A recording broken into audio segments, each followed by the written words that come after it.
We remain steadfast in our commitment in delivering local news that matters, stories that inspire, enriching the lives of Filipinos in the Philippines and across the globe.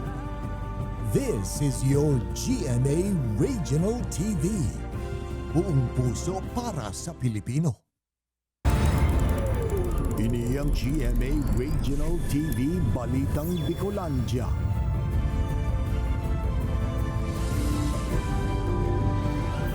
Diyos marhay na hapon mga kapuso, uninaan balitang Bicolandia. Hatod miyan pinakadarakula asin pinakabagong mga bareta sa Kabikolan. Kami ang tropa nin katotohanan, mahatod nin mga baretang mayong pigkikilingan, mayo nin pigpoprotehiran. Live halidigdi sa GMA Complex sa Naga City, ako po si Kate Dolavieres. Monthly minimum wage kan mga kasambahay sa Bicol Region, 5,000 pesos na susug sa bagong wage order kan dole. Mga subdivisions asin LGU, pigyan kaminar kan dole Bicol na magkaigwanin rehistro kan mga kasambahay sa saindang lugar. Kung taano, aramon ta sa pagtutok live ni Jessica Calinog. Jessica?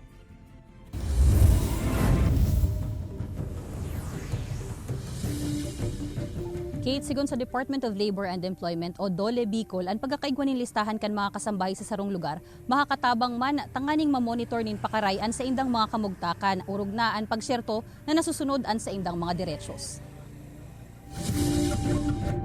17 taon na sa iyang pigtatrabahuhan ang 45 anyos na si Gina kan Palestina Pili.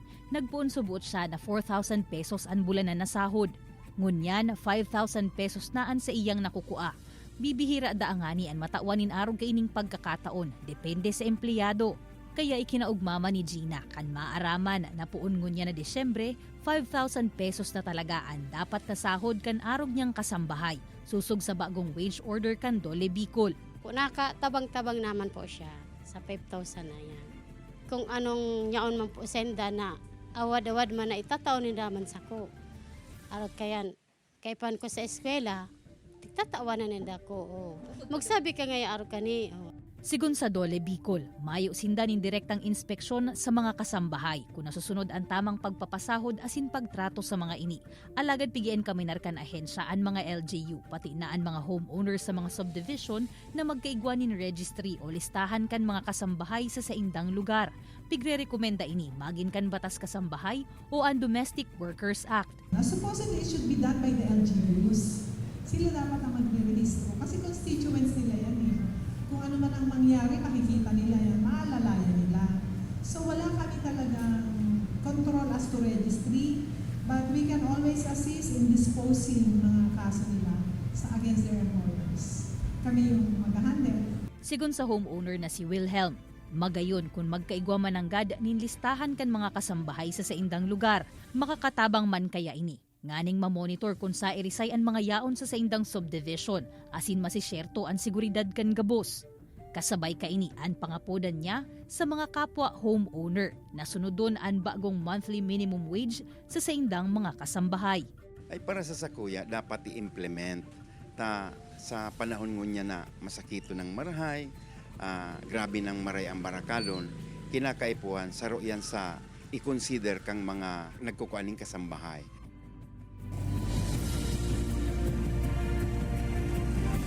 Sa datos kan Dole Bicol, Kate, 92% kan mga employer sa Bicol Region ang compliant man sa minimum wage rate. And kaso man na may mahiling o masiripan na day nagsusunod digdiya, assess kan ahensyaan sa indang kapasidad, asin tatabangan man kung ano ang mga pupwedeng gibuhon nganing makakomply. Alagad ang pangapodan kan Dole Bicol, magsunod na sa nasa pigpapautob kan o pigpapautob na lay, tanganing day naman magabot sa puntong magkakaigwa panin kaso asin maaabala ang mga imbueltong lado.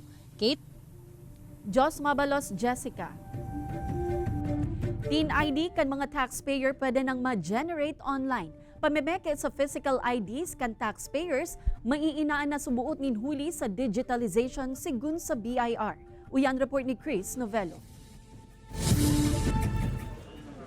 Liwat na ma-apply para makakuha ng physical ID kan tax identification number si Ronald kan Kamaligan Camarines Sur. Nawara kayaan sa dating teen ID kun kaya, nagpasiring siya sa opisina kan BIR. Alagad may good news na para sa mga taxpayers hearing ni Ronald. Nihuli ta pwede nang ma-generate ang teen ID online. Mas maganda po. Pero siguro si Agi kung paano kung tayo yung mga tatao sa mga computer. Kinakaipuan sa na mag-login sa orus.bir.gov.ph gamit ang mailing address na ginamit sa pagpaparehistro sa BIR. Kinakaipuan mag-upload din ID photo sa link para sa digital ID. Lakdang subot ini ka na hensya nga ni maibiteran ang mga insidente ng pamimeke kan BIR physical teen ID. Yung mga physical IDs na kasi, pigpaparapiriki, igbeberenta sa Facebook. Ngunyan si BIR nagibo na ng way para digital na, madadownload na lang siya. Maiwasan tayong mga fake.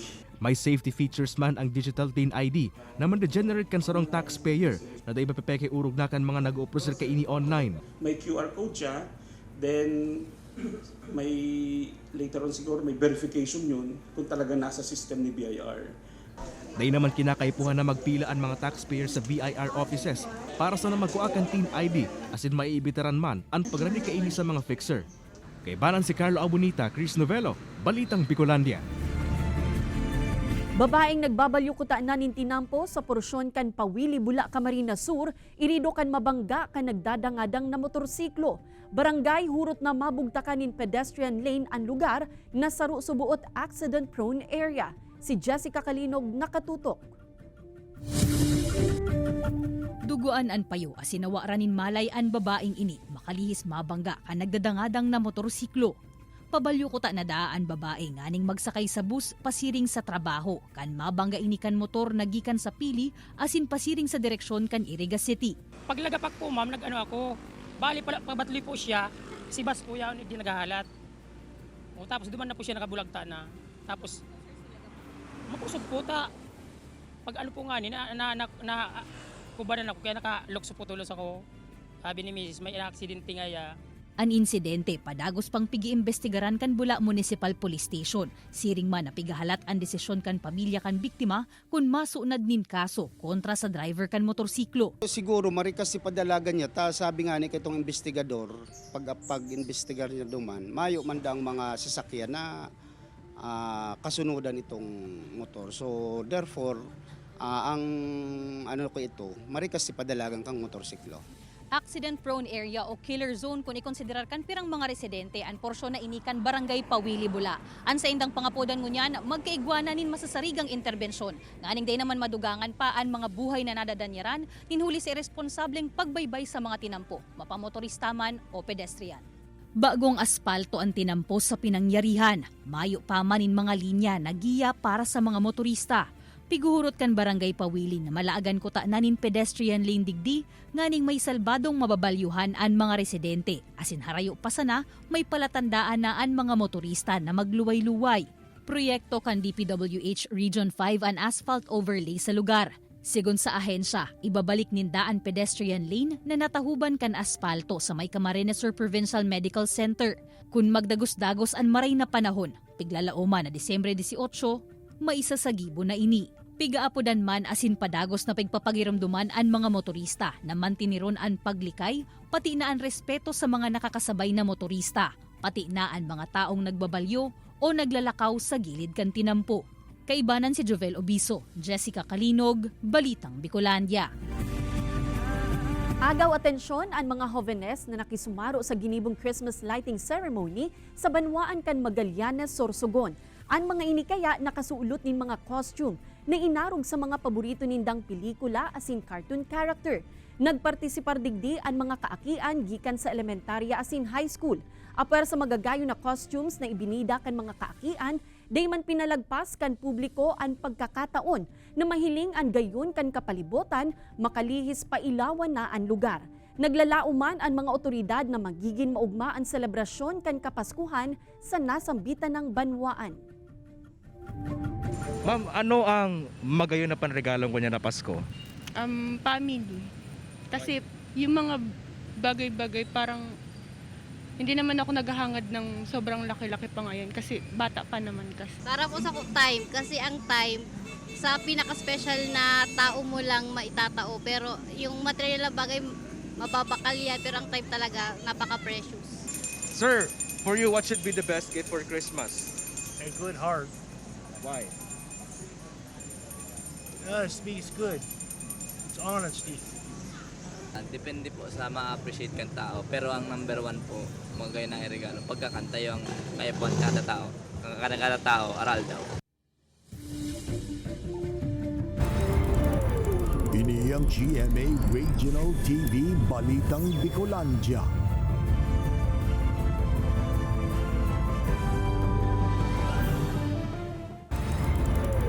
Ini ang GMA Regional TV Balitang Bicolandia.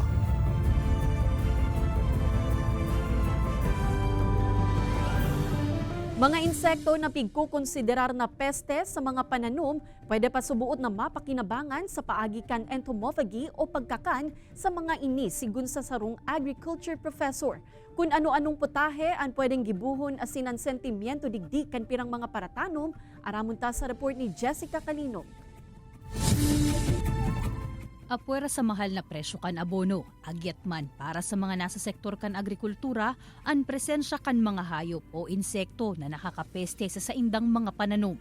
Iyan ang mauot na tutukan kan Central Bicol State University of Agriculture sa paagikan sa indang Crop Pest Festival 2023. Igwang benefits na pwedeng makuha sa mga insekto na peste. Ang sarungan dyan ang pag-utilize kang insects for human consumption. So ini ang inaapod ng entomophagy. Makalihis ang lakad insekto o ang costume parade. Sunod naman na ginibo ang costume presentation. Siring man ang lasang insekto kung sa inpiglatag kan mga estudyante ang sa indang insect dishes. Ang grupo ni Elizer, short-horned grasshopper o lukton ang ginamit na main insect ingredient para sa indang burrito ala chapulin. Para po hindi siya yung magkaroon na aftertaste yung insect. Ang ginawa po namin is parang binol po namin siya. Nilagyan po namin ng laurel tapos konting salt para lasang lang siya, parang lasang dilis. Sarong paagi man nga ni da ini, nganing matabangan man na mainaan ang populasyon kan mga nakakapeste sa pananom na dai nakaipuhan pa na maggamit nin insecticide o pesticide. Pwede. Kailan gusto ko matesting. Kung itaunin ng libre, mas marami. Sana itukdo sa indo. Iyo. Dawa ko magpaseminar senda, maiba ko. Advisable ang entomophagy sa mga nagsasagibon in organic farming o itong dai nagagamit nin pesticide sa pananom. Nganing makasyertong mayo pa ni nakakakana chemical ang mga ini. Advantages in the sense na makakatabang nga ni makontrol ang peste. Pero kung in other side man po, igwa man po yung disadvantages. Kasi ang mga insekto po, part po siya kang ecosystem ta. So kung madidisrupt po, madidistort po ang cycle ninda, mayo na po kitang mga decomposers po. Piguhurot kan CBS-UA na sa masunod na taon, maiheras sa mga paraoma ang mga impormasyon dapit digdi para sa posibleng implementasyon kaini sa bilog na komunidad. Kaibanan si Jovel Obiso, Jessica Calinog, Balitang Bicolandia. Tanganing mabawasan ang padagos na pagdakul ken mga plastic waste sa banwaan kan Virac, Catanduanes. Nagbilog nin programa ang lokal na gobyerno na parehong makakatabang sa kapalibotan asin sa mismo nga mga namamanwaan. Ang sarong bote kaya napanu nin mga plastic pwedeng iribay sa sarong kilong bagas asin tiket para sa tsansa na manggana pa nin mga papremyo. Dakulang tabang man subuot ini sa mga pamilya sa banwaan. Sa ngunyan, pigtatambak sa Residual Containment Facility kan LGU ang mga natitipong mga malinig na plastic.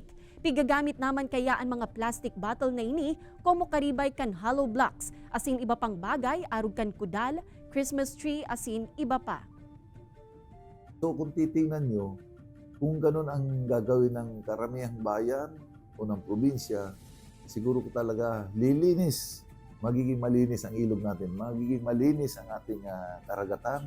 Walang mahirap po kung kakayan kung nagtatsaga ka maghahanap ng mga plastic na basura. Yun. Nagkapirang mall sa syudad ni Nagan nagpautugnanin mas halawig na oras kan sa indang operasyon. Paggabat kan bulos ning trapiko ni Lalauman asin inaantisiparan na kan mga otoridad. Uyan report ni Chris Novello. Pigaantisiparan na kan mga otoridad ang mas magabat na bulos kan trapiko sa syudad ni Naga. Kasabay ini kan pag-anunsyo kan nagkapirang mall sa syudad. Kan sa indang extended mall hours. Poon nga na Disyembre hasta January 1, 2024. May mga mall na kayang hasta alas 10 din bagian mall hours como antisipasyon sa dagmang ng mga customer ngunya na holiday season. Kaya piga-antisiparan mi iniyo si meeting na pinaapod ni Director Gumba sa Muya. Inantisiparan mi ning December na iniyo na talagang si full blast kang traffic personnel. Kaya balang sa pigbabantayan kan mga otoridad, ang mga tinampong harani sa mga darakulang mall sa syudad.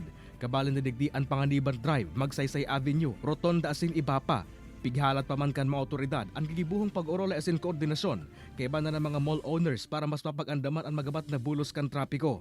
Mahigot man ay papautob kan mga otoridad ang mga ordinan sa siring kan wheel clamp asin kontra obstruction para maginhalwag ang bulos kan trapiko. Nandiyan ang tropa natin to man the traffic.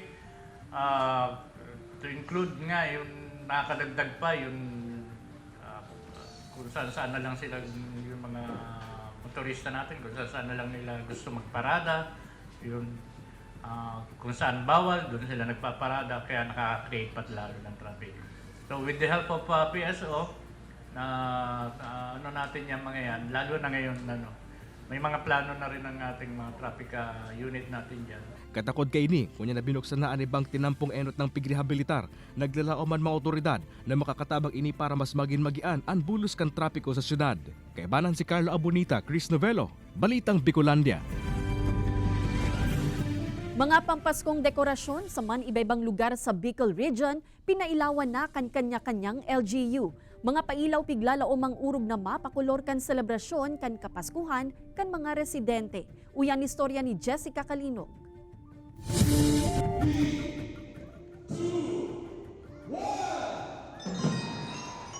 Sa primerong aldaw pasanakan Disyembre, saro-saro naman na nagliwanag ang mga munisipyo asin syudad sa Camarines Sur. Sa Banwaanin Bula, inabangan kan mga residente ang sarabay na pagpailaw sa giant Christmas tree asin Christmas Village sa laog kan LGU compound featuring ang manibaybang lokal na produkto kan mga Bulaenyo. Mas pinakulor man ang selebrasyon kan pabanda asin pa fireworks display kan lokal na gobyerno. Ako po first time kong ma-witness ang araw kaya. Kaya super happy! Christmas na po talaga. Pinaliwanag man kan labi 2,000 na mga LED tulips an atubangan kan munisipyo kan Banwaanin Gowa. Bistado como long-lasting o matagal ang buhay kan burak na tulips, siring man na inirepresentasyon kan pagkamuot asin debosyon. Ang pagpailaw ka ini, simbolo man subuot kan pagkamuot asin debosyon kan LGU Gowa sa kamarayan kan bilog na banwaan asin kan mga namamanwaan.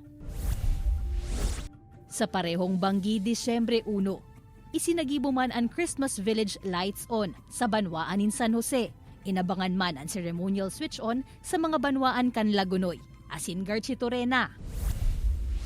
Sa syudad nin Iriga, bako sa Naan City Hall ang pinaliwanag kan mga pampaskong dekorasyon, kundi magin ang mga tinampo sa kasentruhan sa ginibong Lantern Parade, pasiring sa grandstand kan December 1. Antes pa man ang paglaog kan Disyembre, enot ng piglansar kan LGU Sangay, ang sa indang Pasko sa Sangay, kasabay kan kapistahan kan Banwaan kan Nobyembre 29. Piglalao man namantang naiinaan ang Christmas countdown. Urog pa man na mamamatian kapaskuhan sa sunod-sunod ng mga pailaw sa iba pang mga lugar sa Bicol Region. Kumusta man dyan sa indong mga lugar, mga kapuso? Kaibanan si Carlo Abonita, Jessica Kalinog, Balitang Bicolandia. Nay, ano pong magayon na panregalo mo niya na Pasko? Para sa kuya, ma'am, gusto ko bagas, grocery, kamal baga bagas na yan. Iyo lang yan. Pwede na yan? Oo, pwede na yan. Tagrasya na yan. Pantalon, t-shirt. Bakit po?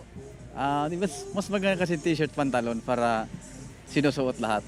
Ang maganda regalo mo niyan, ang pamilya magkasararo.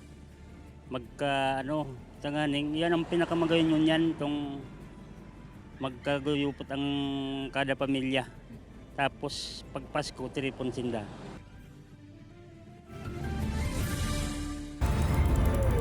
Ini ang GMA Regional TV Balitang Bicolandia.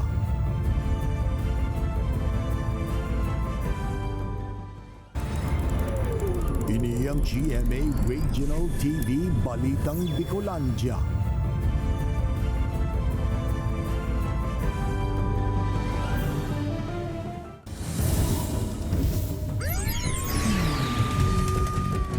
Sarong non-uniformed personnel na nakadestino sa opisina kan PNP Bicol ang nasa kulungan ngunyan huli sa pagkakaibwelto sa iligal na droga.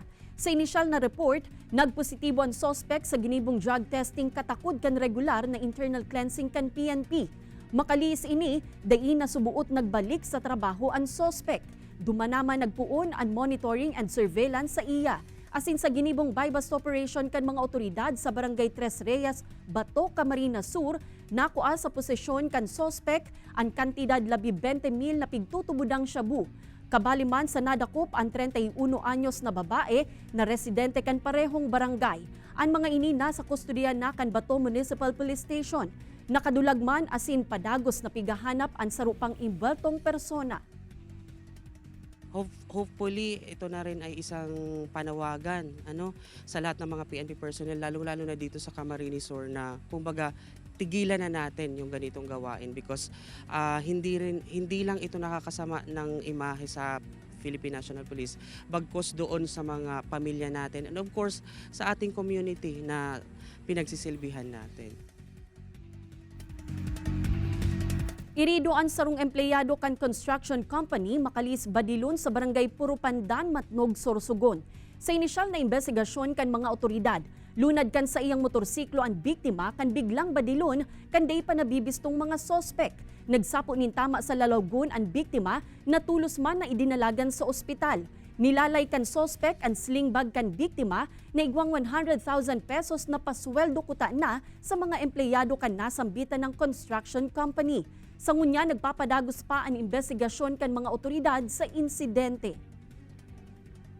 Kasalukuyan po nagkakanak po tayo ng continuous follow-up investigation para po for possible arrest ng mga suspect at identification.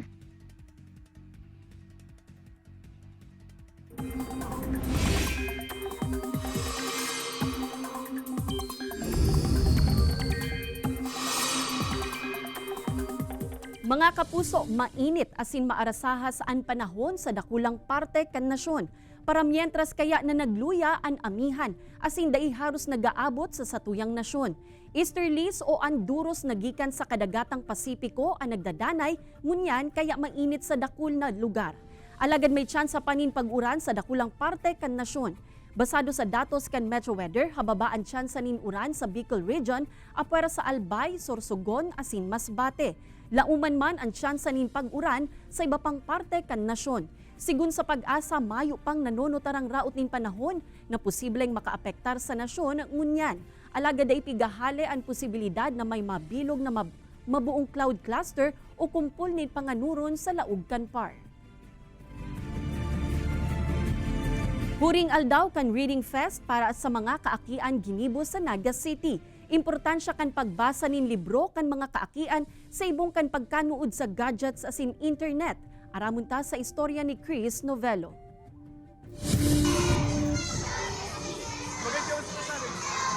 Sabay-sabay na kinakantakan mga kaakian na inian sa rong nursery song. Sa pagdalan subot ni nursery rhyme sa internet, nakanood magbasa ang aki ni Jean Rose na param. Ang favorite na kaya is Alpha Blocks. Kung familiar ka mo, Alpha Blocks. Mga alphabets, then yung mga sounds niya. Saruan aki ni Jean Rose sa 200 na kaakian na nagpartisipar sa Huring Reading Fest sa Raul S. Rocco Library sa Naga City como parte kan pagselebrar kang National Book Month asin Children's Month. Sinukol digdi ang abilidad sa pagbasa kan mga aki. Generous children are rewarded.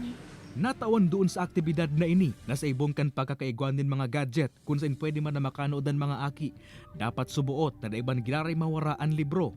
Importante talaga ang libro maging parte kang pag-develop ng habit kang mga aki. Aside from developing kang maray na formation kang values kang mga aki kasi yaon dyan ang pinakamaray na impormasyon. Dapat subuot na balanse ang pagpapagamit ng gadget asin libro sa mga aki sa saindang pagkanood. Katakod ka ini, iningganyer man kan opisyal ang mga magurang asin mga aki na pasyara ng mga library como safe asin welcoming space sa mga jóvenes na dai makukua sa internet. Kay banan si Jovel Ubiso, Chris Novello, Balitang Bicolandia.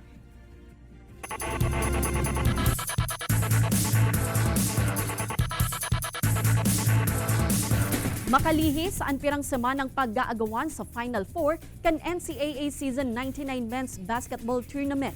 Naglaog naman ang mga natatadang grupo sa mas mainit na labanan sa finals.